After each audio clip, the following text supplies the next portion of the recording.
शुरुआत मुहर्रमुल हराम के साथ। ये शाह मशरक़ैन है, ये अर्श एहतशाम है, नबी का नूर ऐन है, ये क़िबला अनाम है, हुसैन है इमाम है, इमाम है हुसैन है। या हुसैन हुसैन या हुसैन, या हुसैन हुसैन या हुसैन। दुनिया भर के ममालिक में यौम आशूरा मजहबी अकीदत से मनाया जा रहा है। आशूरा के दौरान आज़ादारू व सोगवार मुख्तलिफ तरीकों से मातम के जरिए करबला में गुजरने वाले सानह को याद करते हैं। इस मौके पर हजारों छोटे बड़े मातमी जुलूस निकाले जा रहे हैं और मजालिस हो रही है। इराक के मुक़द्दस शहर करबला में लाखों की तादाद में सोगवार यौम आशूरा पर इमाम हुसैन को खराज अकीदत पेश कर रहे हैं। इराक के शहर बसीरा में भी लोग सोग में डूबे हुए हैं।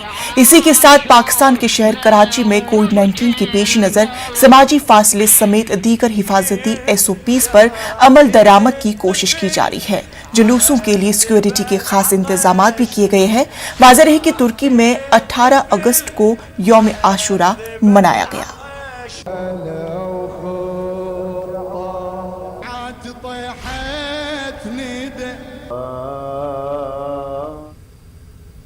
इधर वादी कश्मीर में आज यौम आशूरा है। वादी भर के मुख्तलिफ मकामात पर जुलजना अलम शरीफ के अलावा बड़े बड़े जुलूस बरामद किए गए हैं। बड़गाम के मागाम, गौम अहमदपुरा, बाबापुरा मागाम और दीगर मकामात से जुलूस अज़ा बरामद हो रहे हैं, जिनमें हजारों की तादाद में अज़ादार शरीक है। इसके अलावा त्राल में भी मजालिस का इनेकाद किया जा रहा है। इमाम हुसैन की याद में बड़ी तादाद में लोग अपने घरों से निकल रहे हैं और अज़ा खाने का रुख कर रहे हैं।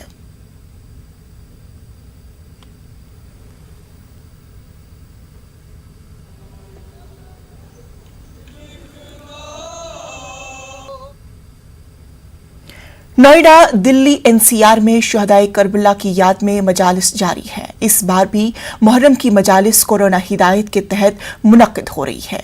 इंतजामिया ने इस बार कुछ रियायतें भी दी है। इमाम हुसैन का सोग मनाने वाले कोविड-19 के कवानीन पर अमल पैरा है। देखिए ये खास रिपोर्ट। कोरोना के दौरान ये दूसरा मुहर्रम है। नोएडा सेक्टर 50 के इमामबाड़े में मजालिस जारी है। इंतजामिया ने इस बार कुछ रियायत दे रखी है। इमाम हुसैन का गम मनाने वाले भी कोविड-19 की गाइडलाइंस पर अमल कर रहे हैं। अज़ादारों की कोशिश है कि घर या इमामबाड़ों में जितना हो सके शोहदा को याद करें और करबला का पैगाम आम करें। 10 मुहर्रम को हम लोग सुबह यहीं इमामबाड़े में छत के ऊपर अमाल करेंगे, जो हमेशा से किया जाता है, लेकिन कोविड प्रोटोकॉल्स को फॉलो करते हुए। फिर मजलिस होगी A69 सेक्टर 22 में, और वहाँ के बाद एक ब्लड डोनेशन कैंप का इंतज़ाम किया गया है, जहाँ पर तमाम हर समुदाय के लोग उसमें शामिल होंगे, ख़ासतौर से शिया समुदाय, और उसमें नॉन मुस्लिम्स भी होंगे और अहले सुन्नत भी होंगे, जो लोग आकर के अपना ब्लड डोनेशन करेंगे इमाम हुसैन की शहादत की यादगार में। मुहर्रम हम अपने पैगंबर मोहम्मद मुस्तफ़ा सल्लल्लाहु अलैहि वसल्लम के जो नवासे इमाम हुसैन अलैहिस्सलाम थे, उनके पैगाम को आम करने के लिए उन्होंने करबला में जालिम बादशाह के सामने उसकी मान्यता स्वीकार नहीं की, इसलिए कि वो जालिम था, क्रूर था और एक तरह से उस ज़माने का आतंकवादी था।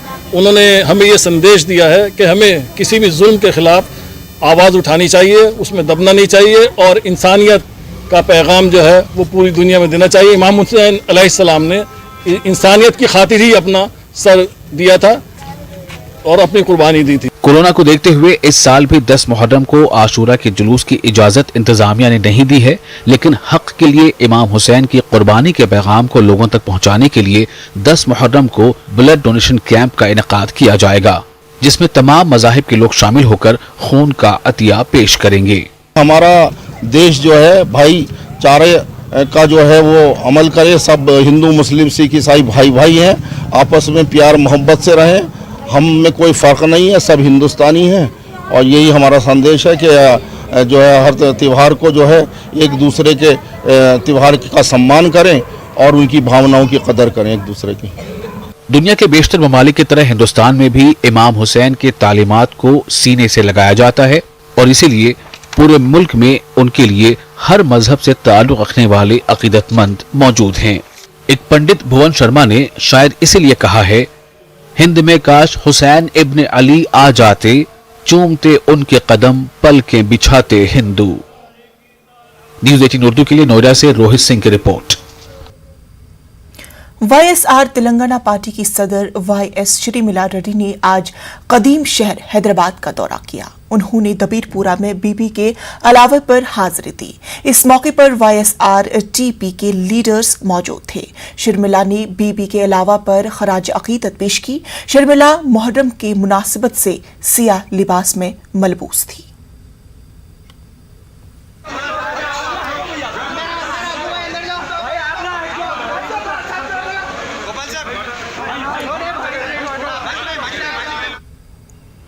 कर्नाटक भर में कल यौम आशुरा मनाया जाएगा। अंजुमन इमामिया बंगलुरु के तहत यौम आशुरा की तैयारियां मुकम्मल हो चुकी है। अंजुमन के सदर सैयद जामिन रजा ने कहा कि आज रात से ही यौम आशुरा के अमाल अदा किए जाएंगे। कल दिन भर मुख्तलिफ औकात में मजलिसों का इनाकाद अमल में आएगा। सईद जामिन रजा ने कहा कि कोरोना वबा की वजह से हुकूमत ने हिदायत जारी किए हैं, लिहाजा हुकूमत की हिदायत पर अमल करते हुए यौम आशुरा का एहतमाम किया जाएगा। उन्होंने अवाम से अपील की कि वो एहतियाती तदाबीर को इख्तियार करते हुए मजलिसों में शिरकत करें।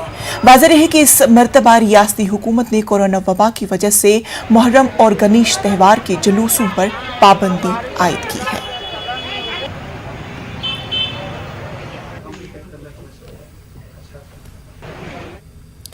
महज 14 साल में शादी हो गई और जब मां बनी तो 2 बेटियों को तालिबानी शोहर ने फरोख्त कर दिया। जी हां, ये कहानी है तालिबानी फौजी की अहलिया फरीबा की, जो गुज़श्ता 26 बरसों से अपनी जिंदगी की संवारने के लिए दिन रात जदोजहद कर रही है। दिल्ली के भगोल में जिम ट्रेनर के तौर पर काम कर रही फरीबा ने बताया कि तालिबान न पहले काबिल कबूल था और न अब है। फरीदा ने एक्सक्लूसिव बातचीत की हमारी नुमाइंदा रचना से। अफगानिस्तान पर तालिबान की हुकूमत। तालिबान कह रहा है कि वो बदल चुका है, महिलाओं को काम करने का अधिकार दिया जाएगा, महिलाओं को घर से बाहर निकलने का अधिकार दिया जाएगा, शरिया कानून लागू करेंगे। क्या वाकई में तालिबान बदल चुका है? क्योंकि अफगानिस्तान तो 20 साल में बदल गया है। क्या बदले हुए अफगानिस्तान को तालिबान अपनाएगा? आज हम तालिबान सैनिक की पत्नी से बात करेंगे, उनसे जानेंगे। मैं 14 साल के ताम इराक के रहने वाली है, वो भी अफ़गानिस्तान में है। और मैं एक फ़ैमिली में रहती थी, ज़िंदगी थोड़ा आराम था। और मैं अफ़गानिस्तान में रिवाज ये है कि लड़कियों से शादी के लिए नहीं पूछती है। मैं 14 साल का था, मेरा मजबूरी था, मेरे माँ बीमार था, मैंने शादी को कबूल किया और मैंने इस लड़के के साथ जो उम्र 20 साल मुझसे बड़ा था, मैंने शादी कर दिया। खा लो पी लो छुप रहो। मैंने बोल दिया मैं भी पढ़ाई करती हूँ, कोई बात नहीं, शादी किया। बोल दिया नहीं, पढ़ाई मराई लड़कियों के लिए नहीं। आहिस्ता आहिस्ता हमारा दोनों का 4 लड़की हो गया है। और अफ़गानिस्तान में तलाक़ भी रवाज नहीं कि तुम उठ जाओ तलाक़ ले लो। एक दिन आ गया कि मेरे कर्ज बहुत ज़्यादा हो गया है। ये सब काम करती थी, चरस तरियाक शीशा एरोइन सब काम करती थी। और मेरे बड़े बेटे को दे दिया 5 लाख के वजह पैसे में। दूसरी बेटे को तो जगह भी मुझे पता था, फरा है कि सब तालिब फरा से है। वो सब फरा में कोई नहीं चल सकती, मीडिया कोई लोग।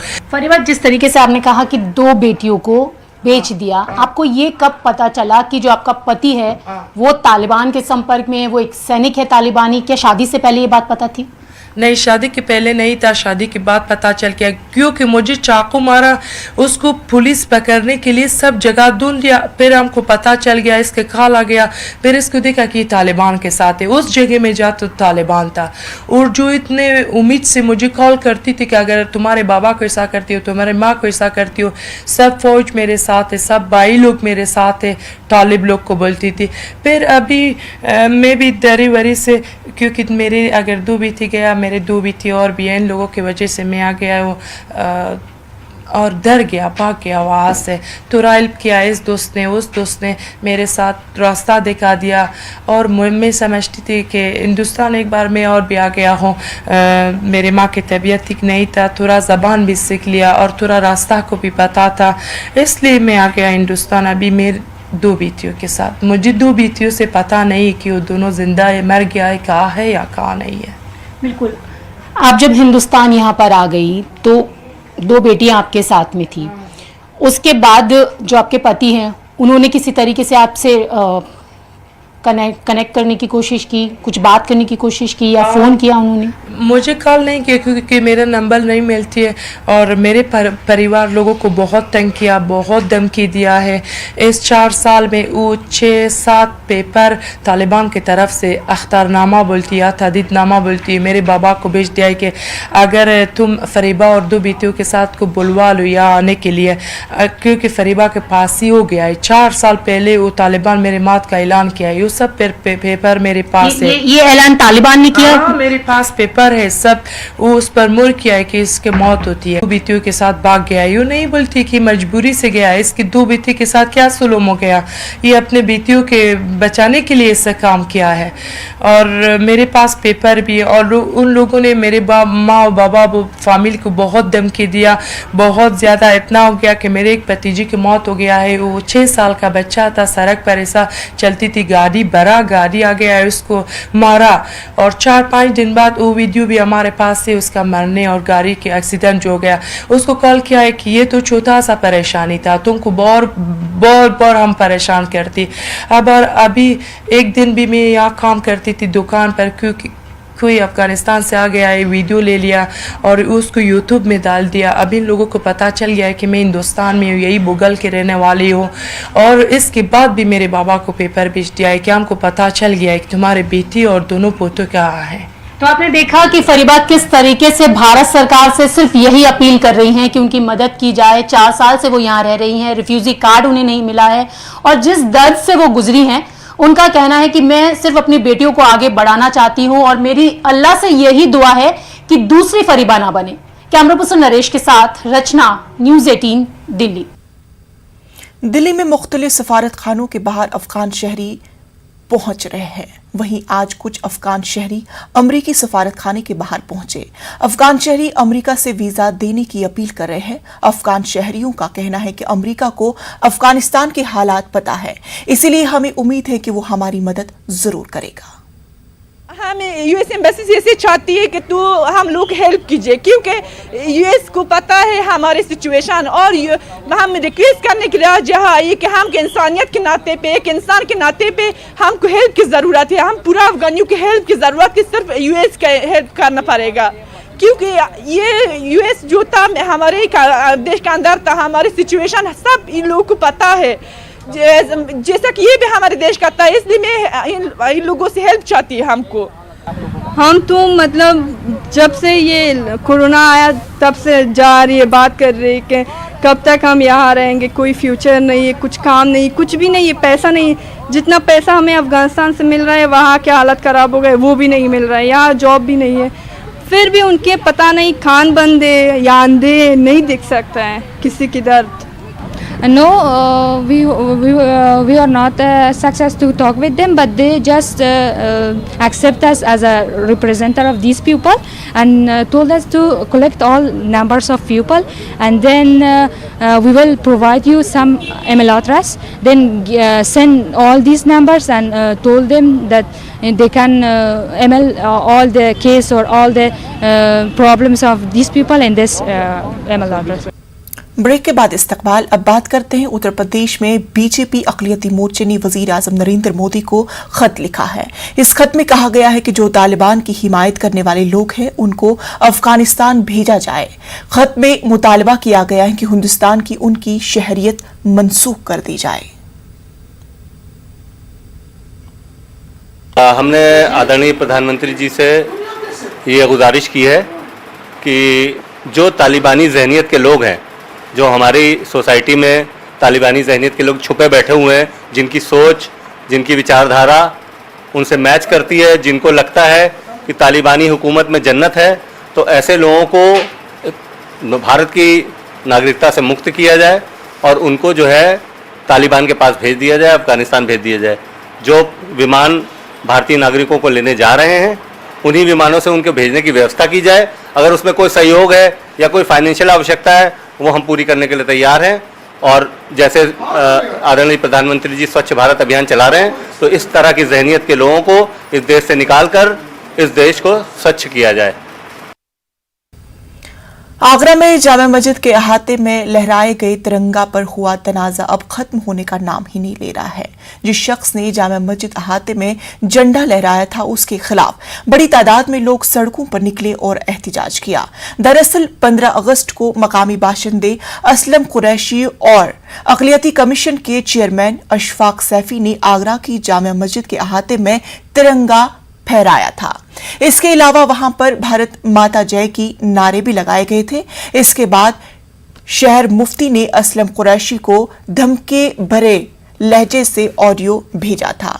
इस मामले में असलम कुरैशी ने मुफ्ती के खिलाफ केस दर्ज भी करवाया था। केस दर्ज होने के बाद बड़ी तादाद में लोग मुफ्ती की हिमायत और असलम कुरैशी के मुखालफत में सड़कों पर निकल आए।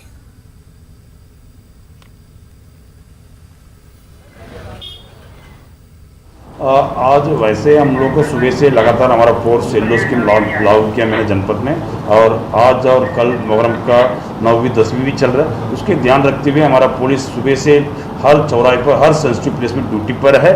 और आज हम लोग COs, additional SP, sectors, zone बांट के सब लोग निगाह रखा है और ऐसे कहीं कोई दिक्कत नहीं है।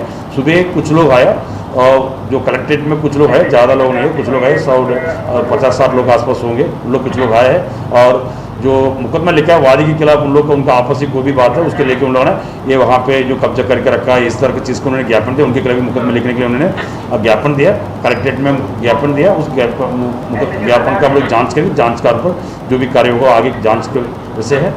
इससे वहाँ नहीं होता, वहाँ कतई कोई भी हरकत करे, हम भी करें तो वो हराम है, नाजायज़ है। लेकिन असलम कुरैशी जो है माना नहीं, उसे बदतमीजी की उसके हिसाब से और वही कार्यक्रम किया।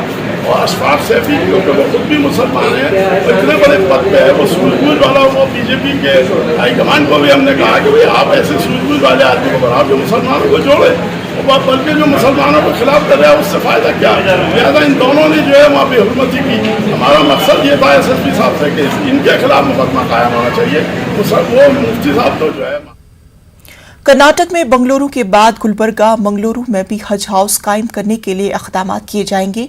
वक्फ इमलाक की तरक्की के लिए हुकूमत संजीदगी से काम करेगी। कर्नाटक हुकूमत की नई वजीर शशिकला जोले ने ये बात कही है। मुजराई हज वक्फ वजारत के लिए नई वजीर शशिकला जोले ने अपने अहदे का जायजा लिया है। इस वक्त शशिकला जोले साहबा हमारे साथ मौजूद हैं। बताइए मैडम, ये नई जिम्मेदारी को आप कैसे देखते हैं, क्योंकि ये जो मिनिस्ट्री है मंदिर, मस्जिद और दरगाहों से ताल्लुक़ रखती है? ये मुझे बहुत अच्छा लगता है, क्योंकि मैं भी मठ, मंदिर और जो भी स्पिरिचुअल एक्टिविटीज़ है उसके साथ पहले से ही जुड़ी हूँ।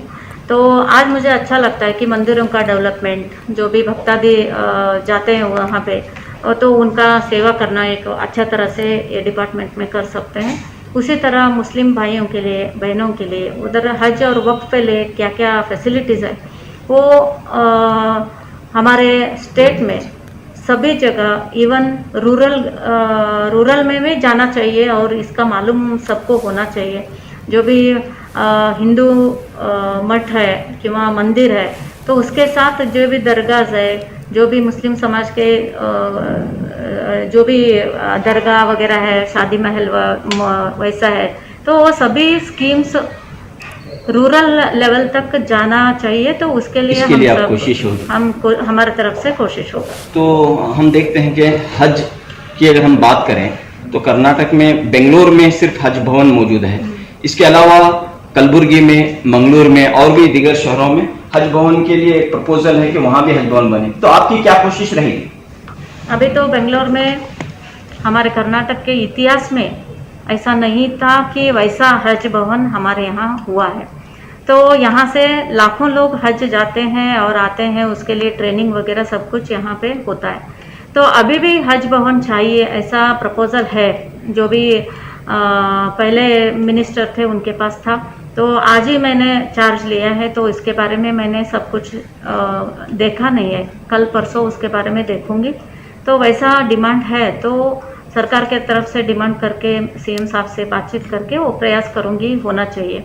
क्योंकि 2 साल से कोविड है, तो कोविड के सिचुएशन में भी हम थोड़ा सा सोचना चाहिए। फिर भी कहीं ना कहीं ऐसा डिमांड है, प्रपोजल है, तो उसके हिसाब से काम होगा। कैमरामैन नूर अहमद के साथ Rauf Ahmad, news 18 Urdu, Bengaluru.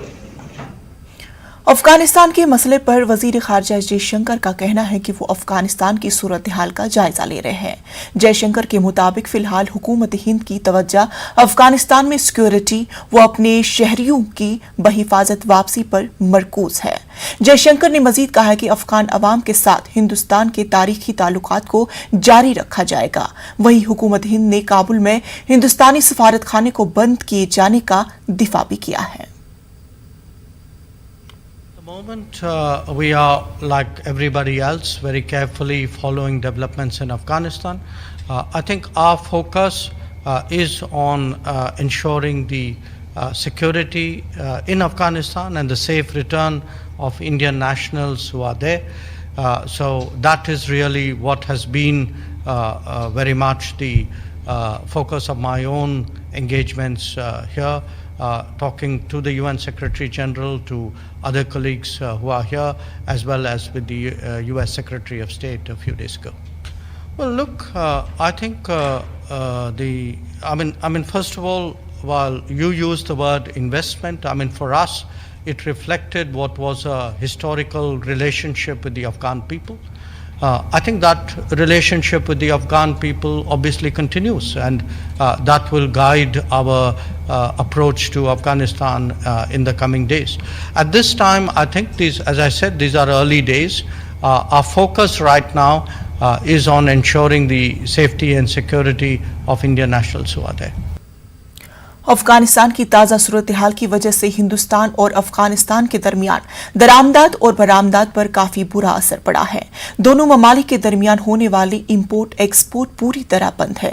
Federation of Indian export organisation के मुताबिक पाकिस्तान के ट्रांजिट रूट से आमदरफ्त पर पाबंदी आयद है, जिसकी वजह से दरामद बंद है। FIEO के DG के मुताबिक हिंदुस्तान चीनी, दवासाजी, चाय, कॉफी, मसाले और ट्रांसमिशन ट्रॉवर अफगानिस्तान को बरामद करता है। साथ ही खुश्क मेवाजात और प्याज जैसी चीजें अफगानिस्तान से दरामद की जाती हैं।